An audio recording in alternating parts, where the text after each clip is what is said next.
የሮድሪጎ የዝውውር እውነት ለዝውውር የተመደበው እውነተኛ የገንዘብ መጠን እንደዚሁም ደግሞ ባርሳን ያስደነገጠው ቤርታና በተጨማሪም ደግሞ ሌሎች ከዊሊያም ሳሊባ ጋር ከጃኮብ ኪዮር ከቶሚ ሴትፎርድ እና ሌሎች መረጃዎችም ይዤ መጥቻለሁ። አድማጭ ተመልካች ቤተሰቦቻችን ከኛ ጋር ስላላችሁ በጣም ነው የማመሰግነው። እንግዲህ ይህ የአርሰናል ዞን የቀጥታ ስርጭት ለማድረግ ሞክረን ነበር። ዛሬ ግን በአንዳንድ ሁኔታዎች ስላልተመቻቸልን ነው። ስለዚህም ቤተሰቦቻችን ይሄንን ፕሮግራም መስራት ፈልገናል። እናንተም ትክክለኛውን ስዕል የምታገኙበት ይሆናል ብለን እናስባለን።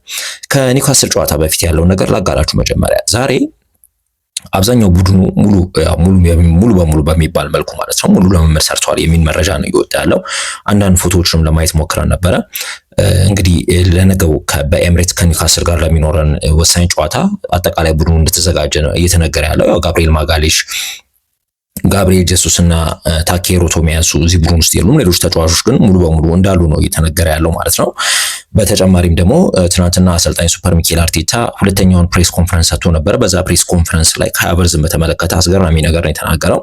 ካይ ሃቨርትዝ እንግዲህ ጉልበትን፣ የመተጣጠፍ ብቃትን፣ ይሄ አጂሊቲ የሚባለውን እንደገና ፍጥነትንና አጠቃላይ የጡንቻ መጠን ይሄ መስል ማስ የሚባለውን በሙሉ በአርሰናል ጂም ውስጥ የነበረውን የ10 ዓመት ሜትሪክሱን ወይም መለኪያዎች ተብሎ የተቀመጡ እንደ የመጨረሻ ጣራዎቹን እንዳለ ሪከርዶቹን ሰባብራቸዋል ነው እያለ ያለው። በአጠቃላይ ይሄ ወርክ ኤቲክሱ የካይ ሃቨርትዝ ወደ ሜዳ ለመመለስ የነበረው ፍላጎት፣ ጉጉቱ ምናምን አሰልጣኝ ሱፐር ሚኬል አርቴታ ከካይ ሃቨርትዝ የሚወደው አንዱ ነገር ነው። ለሌሎቹ ምሳሌዎች መሆን ይችላል። ከዚህ በኋላ ተጎድቶ የሚመጡ ሌሎች ተጫዋቾችም እሱን ያስቀመጠውን የሰበረውን ሜትሪክስ በማየት ያው እንደ ኢንስፓይሬሽን ይሆናል የሚል ነገር ነው የተናገረ ያለው ማለት ነው። በአጠቃላይ እንግዲህ ከኒውካስል ጨዋታ በፊት ልናጋራችሁ የምንችለው ነገር ያው በኒውካስል ቤት ውስጥ እንደ ትሪፒ የሚባለው እንደገና በጣም አስቀያሚ ተጫዋች አለ ጁሊንተን የሚባለውና ቦትማን የሚባለው ተከላካዮች የሉም የሚል መረጃ ነው ያለው። ነገ እንግዲህ ማሸነፍ ግድ ነው። የአመቱ የመጨረሻ ጨዋታ ከመሆኑ አንፃር በኤምሬትስ ያን ጨዋታ አሸንፈን አመቱን በሚገርም መልኩ እናጠናቀቃለን ብለን ነው የሚታሰበው ማለት ነው። ሌላኛው መረጃ ደግሞ ያው እንግዲህ ጃኮብ ኪዮርን የሚመለከት ነው። ጃኮብ ኪዮር እንግዲህ ከጣሊያን እየወጡ ያሉ መረጃዎች የ25 ዓመቱ ኪዮርን ናፖሊም ኤሲ ሚላንም ይፈልጉታል የሚባል ነገር አለ። እሱም ወደ ጣሊያን መመለስ ይፈልጋል የሚባል መረጃ ነው ያለው። በዝውውሩ እስከ 35 ሚሊዮን ዩሮ አርሰናል ይፈልጋል የሚል መረጃ ነው እየወጣ ያለው ማለት ነው። ሌላኛው ደግሞ ከአምና ከአያክስ የገዛ ነው የ19 ዓመቱን ታዳጊ በረኛ ቶሚ ሴትፎርድን ይመለከታል ማለት ነው። እንግዲህ ልክ እንደነ ማክስ ዶማን እንደነ ኤታን እና እንደነ ሉዊስ ስኬሊ ማለት ነው በቀጣይ ዓመት ከዋናው ቡድን ጋር በይፋ ያደገ ተጫዋች ቶሚ ሴትፎርድ ሆኗል ማለት ነው። ያው በ1 ሚሊዮን ዩሮ አካባቢ ነው አምና ከአያክስ ያስፈረም ነው። ይሄ ተጫዋች በጣም አስገራሚ ተጫዋች ነው። እንግዲህ ኔቶም ወደ ቀድሞ ክለቡ ወደ በርነማውዝ ይመለሳል፣ ወደ ዋናው ክለቡ ማለት ነው። እንግዲህ ዮሃን ጋርሻንም እናስፈርማለን እየተባለ ነው ያለውና ከዛ ጋር ተያይዞ እንግዲህ ቶሚ ሴትፎርድ ሶስተኛ በረኛ ሆኖ የአርሰናል ይቀጥላል የሚል መረጃ ነው ያለው። እንደነ ካላሃይን አይነት ተጫዋቾች ይሄ ቫላዶሊድ የሰጠነው በረኛ ያው እዛው የሚሸጥ ይመስለኛል። እሱም ራሱ ወደ ክለቡ የሚመለስም አይመስለኝም እኔ እንደምናየው ከሆነ ማለት ነው። ሌላኛው እንግዲህ ያው ሳሊባ ትናንትና አንድ በጣም የስታዲየም አስትሮ የሚባል የማሌዥያ የዩቲዩብ ቻናል አለ። እነዚህ የፕሪሚየር ሊግን ምን አጠቃላይ በተመለከተ የሚያስተላልፍ ነው በዚህ በማሌዥያ አካባቢ ይሄ በሩቅ ምስራቅ ማለት ነው። እነሱ እዛ ላይ የ8 ደቂቃ ቃለ ምልልስ አድርጎ ነበረ ትናንትና የተለቀቀውና አጠቃላይ ያው ከጋብሪኤል ማጋሌሽ ጋር ያለውን ግንኙነት በተመለከተ ሲናገር አንድ ደስ የምትል ነገር ተናግሯል። አይኑን አይቼ የበላውን ቁርስ መናገር እችላለሁ ብሏል። በጣም የሚገርም ነው ያለውን ጥምረትና ያለውን ይሄ ብሮማንስ የሚባለው ይሄ የወንድማማችነት ፍቅሩን በተመለከተ ሲገልጽ ማለት ነው። ከዛ ደግሞ ከሌጀንድ ወይም ደግሞ ኳስ ካቆሙ ተከላካዮች ጋር ከማን ጋር ብትጣመር ደስ ይላል ሲባል ከማልዲኒ ብሏል። እኔም በጣም ማልዲኒ እወደዋለሁ እውነት ለመናገር ማለት ነው። በጣም ከአጥቂዎች የሚፈትንህ ማን ነው ሲባል ደግሞ ኪሊያን ምባፔ ነው ያለው። በአጠቃላይ ሲዝኑን በተመለከተ ያው ፕሮግረስም አይተንበታል። ፍራስትሬት የሚያደርጉት ነገሮችን ማሳልፈናል። የተለበላለቀ ስሜት ነው። ዋንጫውን ማንሳት ፈልገን ነበር፣ ነገር ግን ከዳኝነት ውሳኔዎችና ከአጠቃላይ ከተጫዋቾች ጉዳት ጋር እድለኛ አልነበርንም የሚል ነገር ነው የተናገረው። እንግዲህ ለቀጣይ በጣም የተለየ ጥረትና የተለየ ነገር ማድረግ እንዳለብን ነው። ከዛ ደግሞ ያው ዋንጫዎች መምጣታቸው አይቀርም የሚል ነገር ነው የተናገረው። ዊሊያም ሳሊባ በአርሰናል ቤት ውስጥ ኮንትራታቸውን ካራዘሙ ተጫዋቾች አንዱ ነው። እኔ ይህንን በድፍረት የምናገርበት ዋናው ምክንያት ኦልሬዲ ፓተርኖቹን እያየኋቸው ስለመጡ ነው እና የአርሰናል ውስጥ አዋቂ የምንላቸውም የሚያጋሩ መረጃ ያንን ስለሚመስል ነው። ያው በክለቡ ይፋ እስከሚያደርገው ድረስ መታገስ ስላለብን እሱን ያው ማቆየት እንችላለን ማለት ነው። ሌላኛው እንግዲህ ክለባችን በክረምት ስላዘጋጀው ገንዘብ ብዙ ነገር ነው እየተወራ ያለው ማለት ነው። አሰልጣኝ ሱፐር ሚኬል አርቴታ ትናንትና የሰጠው ሁለተኛ ፕሬስ ኮንፈረንስ ላይ የተናገረው ነገር አለ። ሰርግ አስበህ ባጀቱን ለሚስት ስትሰጣት ያው ሚስትህ ሁልጊዜ ጨምር ነው የምትለው። ያ አይነት ባጀት ነው ያዘጋጀነው የሚል ነገር ነው የተናገረው ማለት ነው። ሁልጊዜ ጨምር ነው። ምክንያቱም በዝውውር ወቅት ላይ አጠቃላይ በዚህ ዓመትም ካሳለፍነው ነገሮች አንጻር ተምረን ትልቅ ነገር ማዘጋጀትና ትልቅ ነገር በትልቅ መልኩ ቡድኑን ማደራጀት እንዳለብን አምነናል እና ለዛ በሚመጥን መልኩ የዝውውር ገንዘቡን አዘጋጅተናል ነው ያለው። ያው እኛ ሀገር እንግዲህ የትርጉም ስህተት ሊሆን ይችላል። አይ ዶንት ኖ ያው የውጭ ያው የታወቀ ነው። አርሰናል ላይ አጀንዳ ስላላቸው ነው በክለቡና በደጋፊ መካከል ይፈጠራል ብሎ የሚያስቡት እንደነ ስካይ ስፖርት አይነት የራሳቸውን የሆነ ከበስተጀርባ ማራገብ የሚፈልጉት የሆነ ነገር ይኖራል። እኛ ሀገር ግን ያው የትርጉም ችግር እንደሆነ ነው። አንዳንድ ዜናዎቻቸውን ለማየት እየሞከርኩ ነበር። ያው የፕሮግራም መደጋገም እንዳይኖር ዝም ብዬ ሞኒተሪንግ እሰራለሁ እና አንዳንድ ጊዜ የፕሮግራም መደጋገም እንዳይኖር ዝም ብዬ በምሰማበት ሰዓት ላይ ሰብስታንስ ያለውም ነገር አያወሩም እና እርስ በርስ በጣም የሚጋጭ ነው። አርሰናል በ100 ሚሊዮን ፓውንድ የዝውውር ሂሳብ ይዞ ዙቢሜንዲን፣ ሮድሪጎን፣ ጊዮኮሬሽን፣ ዮሃን ጋርሻን እንደገና ደግሞ አንድ የመስመር ተጫዋች እንደገና ደግሞ አንድ ፉልባክ ያስፈርማል ብሎ መናገር ይሄ በጣም ያው አርሰናልን በተመለከተ ነው እንደዚህ አይነት ነገሮች የሚራገቡት ማለት ነውና እኛ ሀገር ያሉት ሚዲያዎች ወይም ደግሞ እኛ ሀገር ያሉት የኮንተንት ክሬተርስ የምንላቸው ዩቲዩብ ላይ ያሉት ያው የትርጉም ችግር እንዳለ በግልጽ ነው መናገር የሚቻለው ማለት ነው።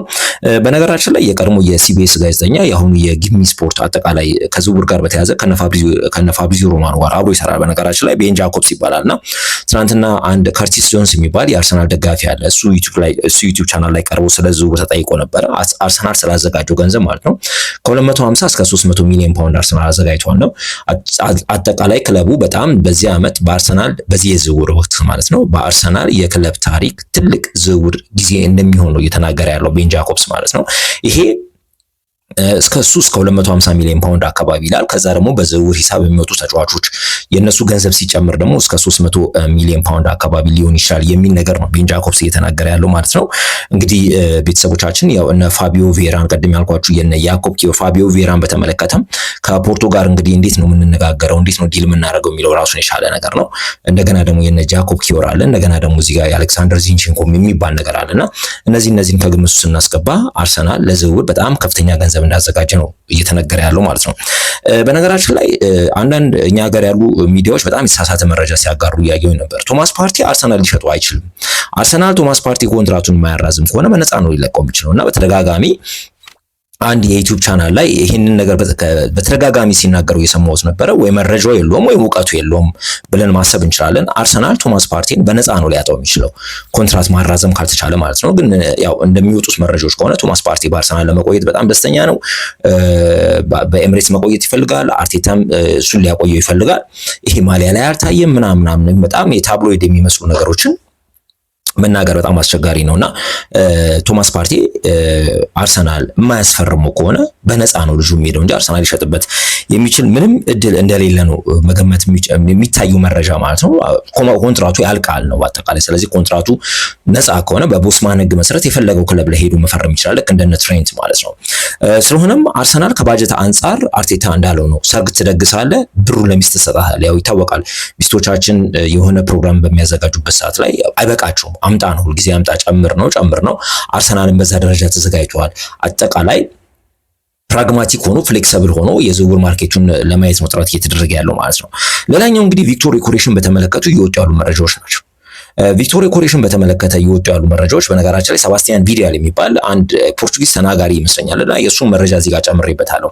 አርሰናል የዝውውር ሂሳቡ ከ60 እስከ 70 ሚሊዮን ፓውንድ ይሆናል ነው። ይህንን ለመክፈል ዝግጁ ነው። በነገራችን ላይ ልጁም ወደ አርሰናል መምጣት ይፈልጋል ነው። በሁለቱም ወገኖች ድርድር እየተደረገ ነው። ነገር ግን የፖርቹጋል ሊግ አላለቀም። በተለይ ደግሞ በቤኔፊካ እና በስፖርቲንግ ሊዝበን መካከል የዋንጫ ፉክክር አለና አርሰናል ይህንን መረበሽ አልፈለገም። ክለቡን አክብሯል።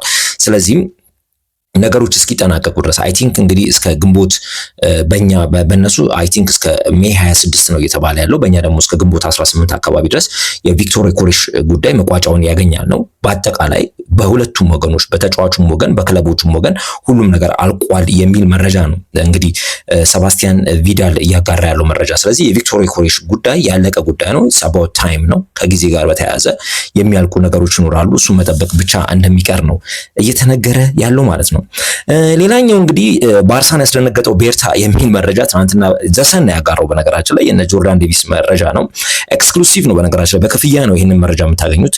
ያው የአርሰናል ደጋፊዎች ይህንን ቆራርጦ አውጥተውት ነው የሚያገኙት ማለት ነው። እንግዲህ እንደ ዘሰን ዘገባ ከሆነ አርሰናል በአዲሱ ስፖርቲንግ ዳይሬክተር በአንድሪያ ቤርታ እየተመራ እስከዛሬ ባልተለመደ መልኩ ዝውውሮችን በፍጥነት ለመጨረስ መንቀሳቀሱ በዋነኝነት ባርሴሎናን እና ሌሎች ክለቦችም የዝውውር እቅዳቸውን እንዲከልሱ እንዳደረገ ተናግሯል ነው የሚለው።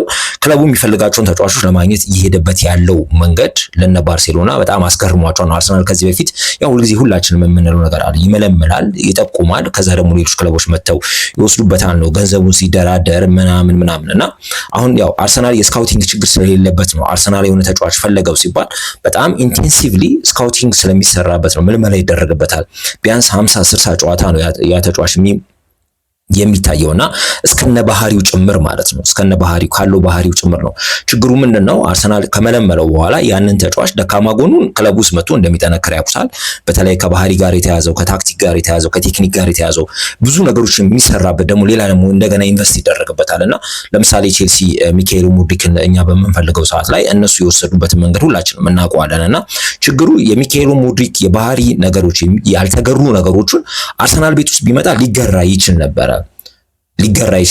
ቼልሲ ይሄንን ነገር ባለመገንዘብ ነው እንግዲህ ሚካኤል ሙድሪክን ተንገብግቦ ያስፈረመውና አሁን ትልቁ ነገር አርሰናል የሆነ ተጫዋችን በሚጠይቅበት ሰዓት ላይ በጣም ኢንቴንሲቭሊ በጣም በዲቴል የስካውቲንግ ሪፖርት ተሰርቶ ተጫዋቹ ከ50 ከ60 ጨዋታ በላይ ታይቶ አጥቂ ከሆነ ጎል ሲያገባ ብቻ ሳይሆን ጎል ሳያገባ ያለው የስነ ልቦና ደረጃው ምን ይመስላል፣ ከቡድን ጓደኞቹ ጋር ኢጎ ራሱን የሚያይበት መንገድ ምናምን የሚለው ነገር ተመዝኖ ነው አርሰናል ተጫዋቾችን የሚያስፈርመውና ከዚህ አንጻር እንግዲህ እነ ባርሴሎና አርሰናል እነ ሊቨርፑል አርሰናል የፈለገውን ተጫዋች እየተከተሉ የማስፈረም ልምድ አላቸው። እናውቀዋለን ሁላችንም አርሰናል ቤት ውስጥ ያሉትን ተጫዋቾች እያደነ ባርሴሎና ሲወስድ ሁላችንም የምናውቀው ነገር ነውና አሁን አርሰናል በአንድሪያ ቤርታ እየተመራ የዝውውር የሚሄድበት መንገድ አግሬሲቭ በሆነ መልኩ ነው ከክለቦች ጋር እየተነጋገረ ያለው። በፊት ለፊት ነው አጠቃላይ የሚፈልጋቸውን ተጫዋቾች በጊዜ ለመጨረስና ትናንትና አሰልጣኝ ሱፐር ሚኬል አርቴታ እንዳለው በጊዜ ፕሪሲዝኑን ለመጀመር በሚያስችል መልኩ እንግዲህ የዝውውር ሂደቱን በጣም አጡዞታል ነው የሚለው። ከዚህ አንጻር እንግዲህ ሌሎች ክለቦች ባርሴሎናን ጨምሮ በዋናነት ነው የሚለው ጆርዳን ዴቪስ ማለት ነው የዝውውር አካሄዳቸውን እንዲከልሱ እንዳደረጋቸው ነው እየተነገረ ያለው ማለት ነው። ይሄ እንግዲህ በጣም ለኛ ለደጋፊዎች ደስ የሚል ዜና ነው። እኔ በነገራችን ላይ ያው እኔ እንደ አርሰናል ደጋፊነቴ ራሴ ማታለል አልፈልግም። ልብ የሚያሞቁ ዜናዎች ይኖራሉ። ዝም ብለው ጀስት ደጋፊውን ምንድነው የሆነ ለማነሳሳት ምናምን ነገር ሙዱን ከፍ ለማድረግ ምናምን ተብሎ የሚለቀቁ እንደዛ ብቻ ግን አይደለም። በዚህ ሰዓት እየወጡ ያሉ ዜናዎች በጣም የተረጋገጡ በተደጋጋሚ ሰርኩሌት የሚደረጉና እኔ ሁልጊዜ የሚለው ነገር አለ። በዚህ ዓለም ላይ ለአርሰናል ደጋፊ የመጨረሻው መስማት የማይፈልገው ነገር ውሸት ነው ብዬ ነው የማስበውና ገሌ ሊገባ ነው ገሌ ሊመጣ ነው ገሌ እንዲህ ነው ምናምን የሚባለው ነገር የሚያስፈልግም አይመስለኝም አሁንና በዛ ደረጃ በጣም የተረጋገጡ ነገሮችን ነው ያወጣን ያለ ነው። ትክክል ነው። ተጫዋች ማሊያ ይዞ ስናየው ነው ለናረጋግጥ የምንችለው ወይም ደግሞ በይፋ ኮንትራት ማራዘሙን የሚያሳይ ነገር ስናይ ነው በይፋ እንትን የምንለው። ነገር ግን ደግሞ እስከዛ ድረስ ደግሞ ምን እየተደረገ ነው ምን እየተሰራ ነው የሚለው ነገርና ምንስ የተጨበጠ ነገር አለ የሚለው ነገር ለመናገር በሚመች መልኩ ነው ያወራ ያለሁት። እንግዲህ አሁን ዘሰን ከሚለው ነገር ጋር በተያያዘ የሮድሪጎ ዝውውር ይመጣል ማለት ነው። የሮድሪጎ ዝውውር እንግዲህ የቶክ ስፖርት ሲኒየር የስፖርት ጸሐፊ የሆነው አሌክስ ክሩክ ከኤስፒኤን የስፓኒሽ ዘጋቢው ከሳም ማስደን ጋር ሆኖ አብረው የሰሩት ነገር አለና አሌክስ ክሩክ ሳም ማስደንን ነው የሚጠይቀው። ምክንያቱም እነዚህ ያው የየሀገሩ የእግር ኳስ ዘጋቢዎች ናቸውና ኤክስክሉሲቭ የሆነ ሚስጥራዊ መረጃዎችን ምናምን ነገር ያው ከየክለቡ የሚያገኙት ነገር አለና እንግዲህ ሳም ማስደንን ነው የሚጠይቀውና ምን ይላል አሌክስ ክሩክ? በሮድሪጎና በአርሰናል ጉዳይ አንድ መልእክት ደረሰኝ ይላል። ትኩረትን በዚህ ዜና ላይ አድርግ የሚል ይላል አሌክስ ክሩክ ነው ይሄንን ነገር የሚለውና አሁን እስቲ በማድሪድ ቤት ይሄ እንዴት ይታያል ብሎ ክሩክ ማስደንን ይጠይቀዋል ማለት ነው። እንግዲህ ማስደን ምንድነው የሚለው? በእኔ እምነት አለ ማድሪድ ሮድሪጎን እየገፋው ነው እንዲወጣ ይፈልጋሉ ነው እንግዲህ ወይ ሮድሪጎ ማለት ነው አሊያም ደግሞ ቪኒሲየስ ከሁለት አንዳቸው መልቀቅ አለባቸው በክለብ ውስጥ ማለት ነው። አሁን እንደሚባለው ከሆነ ማለት ነው ምክንያቱም ኪሊያን ምባፔ፣ ሮድሪጎ እና ቪኒሲየስ አንድ አይነት ቦታ ላይ ነው የሚጫወቱት። ሁለቱም ሶስቱም ተጫዋቾች ከግራ መስመር ነው። ቪኒሲየስ ኪሊያን ምባፔ እንግዲህ ያንን ነገር አኮሞዴት ለማድረግ በሚል ነው እንግዲህ ወደ አጥቂነት የተቀየረው ማለት ነው። እና አሁን እንግዲህ አዲሱ አሰልጣኝ የዣቢ አሎንሶን ውሳኔ ምን እንደሆነ ባላውቅም ነው የሚለው ማስደን ከኪሊያን ከሮድሪጎና ከቪኒ አንዱ መልቀቅ አለበት የሚል ነገር ነው በማድሪድ ቤት ውስጥ የተያዘው ማለት ነው። እንግዲህ ሮድሪጎ በተደጋጋሚ በግራ በኩል መጫወት እንደሚፈልግ በግልጽ ተናግሯል ነው የሚለው። ማድሪድ ደግሞ በቀኝ በኩል እንዲጫወት ይፈልጋል። ስለሆነም ሊለቅ የሚችለው በእርግጠኝነት በእኔ እምነት ነው የሚለው ማስደን ሮድሪጎ ሊሆን ይችላል ነው የሚለው። ነገር ግን ይላል ደግሞ ቪኒሲየስ በማድሪድ ቤት ትልቁ ተከፋይ ነውና ከገንዘብ አንጻር የሱ መልቀቅ ለማድሪድም በተወሰነ መልኩ እፎይታ ይሰጣል የሚልም ነገር አለ። ከዛ በተጨማሪም ደግሞ በቪኒሲየስ በጁድ ቤሊንግሃም እና በኪሊያን ምባፔ መካከል የኢጎ መሳሳብ አለና በክለብ ውስጥ እንግዲህ ትልቅ ስታተስ ትልቅ ምንድን ነው የሚባለው የክለቡ ምስል ለመሆን የሚፈልጉ ተጫዋቾች ናቸው። እነዚህ ሶስቱ ተጫዋቾች በእነዚህ ሶስቱ ተጫዋቾች መካከል ያለው መሳሳብ ማድሪዱን ያው ክለቡን አንስቴብል ሊያደርገው ላይረጋጋ ይችላል። ዣቢ አሎንሶ ያው ገና ወጣት አሰልጣኝ ነው። እነዚህን ነገሮች ማኔጅ ሊያደርግ የሚችልበት የማን ማኔጅመንት ስኪሉ ገና አልተፈተነም። ነገር ግን እነዚህን ተጫዋቾች ማኔጅ ለማድረግ የሚሄድበት መንገድ አጠቃላይ በክለቡ የሜዳ ላይ ውጤት ተጽዕኖ ሊፈጥር ይችላል የሚልም ስጋት አለ። ስለዚህ ቪኒሲየስንም ለመሸጥ ሀሳብ አላቸው የሚል ነገር አለ በማድሪድ ቤት ውስጥ ማለት ነው። ነገር ግን ከእግር ኳሳዊ እይታ ካየነው ሊለቅ የሚችለው ማስደን እንደሚለው ከሆነ ሮድሪጎ ነው። አንድ መረጃ እያየው ነበረ። ሮድሪጎ እንግዲህ እስከ 28 ኮንትራት አለው የሚል ነገር አለ። ለሪያል ማድሪድ 267 ጨዋታዎችን ሮድሪጎ አድርጓል። ከነዚህ ጨዋታዎች በሚፈልገው በግራ መስመር የተጫወተው 43 ጊዜ ብቻ ነው። አጠቃላይ ከጨዋታ ሂደቱ ይላል 16% ብቻ ነው በግራ በኩል የተጫወተው። ይህ ማለት ልጁ ባክኛለሁ ብሎ ነው የሚያስበው።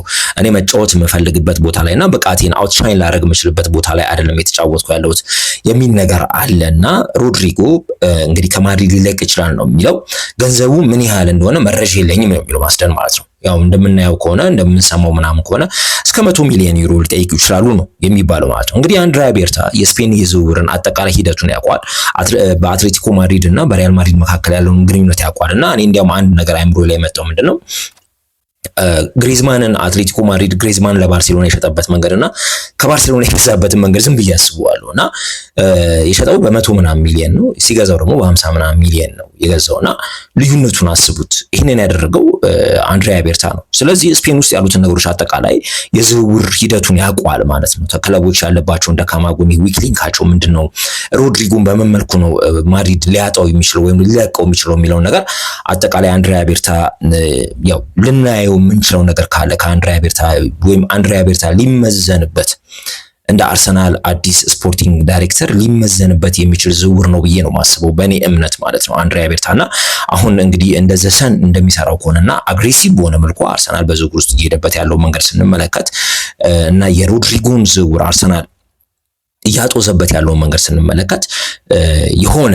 እንግዲህ እውነት ነው ማለት ነው። እነ ባርሴሎና እንዲደነግጡ ያረጋቸው እንደነ ሊቨርፑል እንዲደነግጡ ያረጋቸው ነገሮች አሉ ማለት ነው። በክለብ ውስጥ እንግዲህ ዊሊያም ሳሊባም ቀደም ያለው ነገር አለ። የጎደለን መስራት የሚገባን የበለጠ ነገር አለ ማለት ነው። መጨመር የሚገባን የበለጠ ነገር አለ ማለት ነው። ከዛ ጋር ተያይዞ ዋንጫ ሊመጣ ይችላል። ዋንጫ መምጣቱ አይቀርም። ዋንጫ እንዲመጣ ግን የሚያስፈልጉ ያልተገጣጠሙ እነዚህ ያው ያጠቃላይ የዚህ የቡድኑ የሆኑ ኤሌመንቶች አሉ። እነዛን የመገጣጠም ስራ እየተሰራ እንደሆነ ነውና አንድሪያ ቤርታ መምጣቱ እንግዲህ እነዚህን ነገሮች የሚያሳይ ነው። በአጠቃላይ አሁን የሮድሪጎን ዝውውር በተመለከተ ብዙ በጣም አግሪጌት የሚመስሉ በጣም የተጨመቁ ነገሮችን ለማየት እየሞከርኩኝ ነበረ። ሮድሪጎ ከማድሪድ ሊወጣ የሚችልበት እድል ሰፊ እንደሆነ ይታወቃል።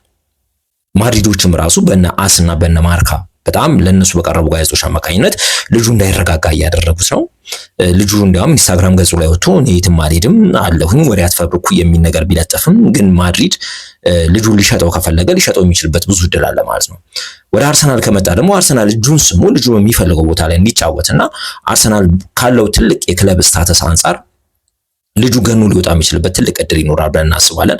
እኔ ሮድሪጎን ሳየው አሌክሲስ ሳንቼዝ ነው የሚታየኝ እውነት ለመናገርና ከዛ አንጻር እንግዲህ የሮድሪጎ ዝውውር ይሄንን ነው የሚመስለው። እንግዲህ አሌክስ ክሩክ የሚለው ማለት የቶክ ስፖርት በጣም ሲኒየር ጸሐፊ ነውና እሱ የሚለው በአርሰናል እና በሮድሪጎ መካከል የሚወራውን ዜና በትኩረት ተመልከተው የሚል ነገር ደረሰኝ ነው የሚለው። ከዛ በኋላ ሳም ማስደን ጠይቆት ደግሞ የስፓኒሽ ኮረስፖንዳንት ወይም የስፓኒሽ የላሊጋው ዘጋቢ ማለት ነው እሱን ጠይቆት ደግሞ የነገረው ነገር አዎ እውነት ነው፣ ብዙ ነገሮች አሉ ከኋላ ከክለቡ ከራሱ ከሪያል ማድሪድ የሮድሪጎን ዝውውር እውነት ሊያደርጉ የሚችሉ ሌሎች ሐሳቦችና ሌሎች ምክንያቶችን እዚህ ጋር ገጣጥሞ ነግሮናል ማለት ነው። እንግዲህ በአጠቃላይ ቤተሰቦቻችን አንደኛ የሮድሪጎ ዝውውር ይህን ይመስላል።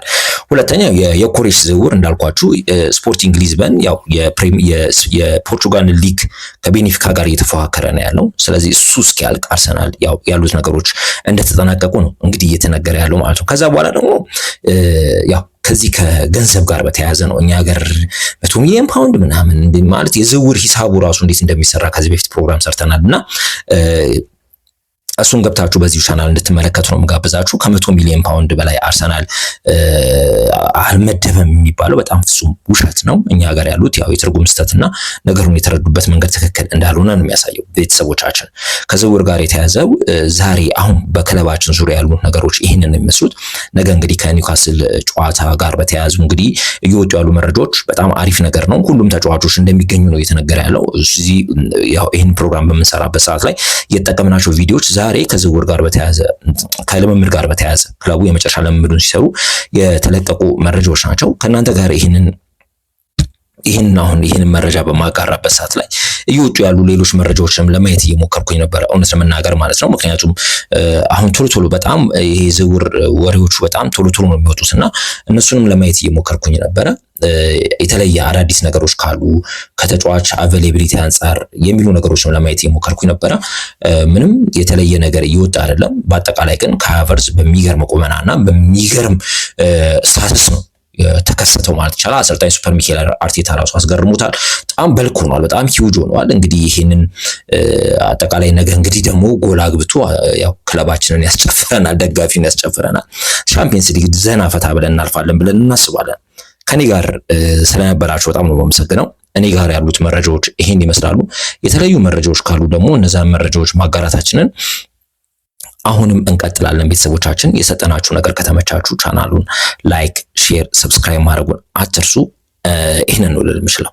አበቃው። መልካም ጊዜ ይሁንላችሁ።